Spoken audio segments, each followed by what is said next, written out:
One of our listeners sent me an interesting article in Forbes that talked about deepfakes. A deepfake is a realistic-looking picture or video of people doing or saying things that they didn't actually do or say.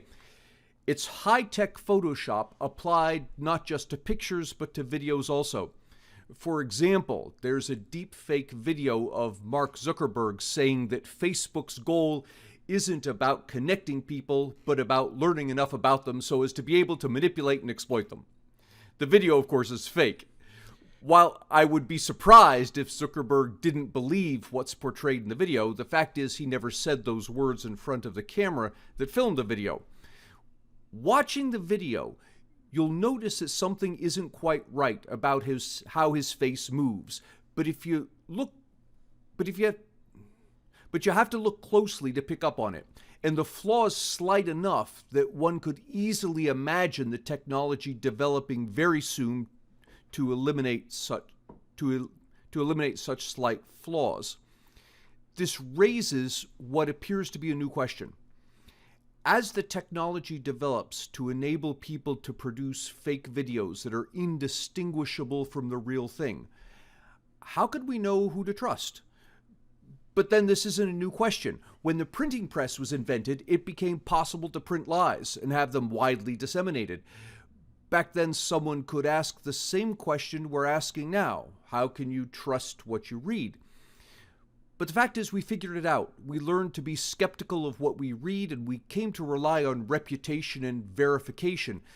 The truth eventually comes out, and consumers who wanted truth gravitated toward newspapers that printed the truth, and those who wanted lies gravitated toward newspapers that printed lies. And so, over time, the market bifurcated into newspapers and tabloids. It's like the bifurcation that's happening now between cable news channels that provide various flavors of lies and blogs, podcasts, and news aggregators that are developing reputations for balanced reporting and analysis.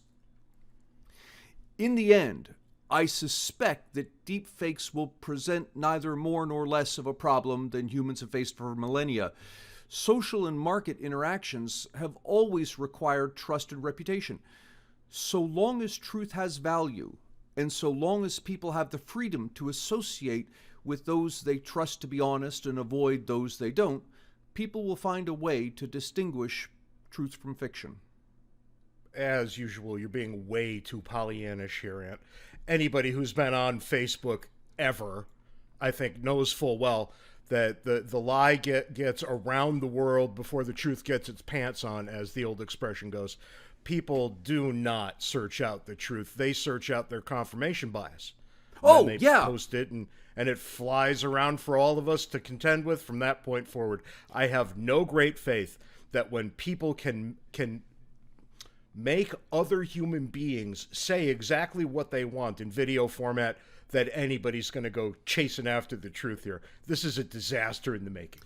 Oh, I disagree. There are people who just want to confirm their biases. There always have been so. But there's always a group of people who actually are seeking truth. And as long as those people are out there, there's a market for delivering it. Yeah, but that market is you, me, and the some thousands of people who listen to this podcast, right? It's not everybody. It's not the majority of the people in this country. The majority of the people in this country take everything they see at face value if and only if it confirms the biases they already hold. Yeah, I don't know. This is going to be a disaster. I don't know. I honestly don't see it being any more or less of a disaster than, mass printing was. All right. Well, we'll catch up with this again in about a year, and we'll figure out which one of us was closer, because that's all it's going to take. Right. Yeah, that's right. It'll be about a year, and I'm pretty sure neither of us is going to be exactly correct, but one of us is going to be closer to correct.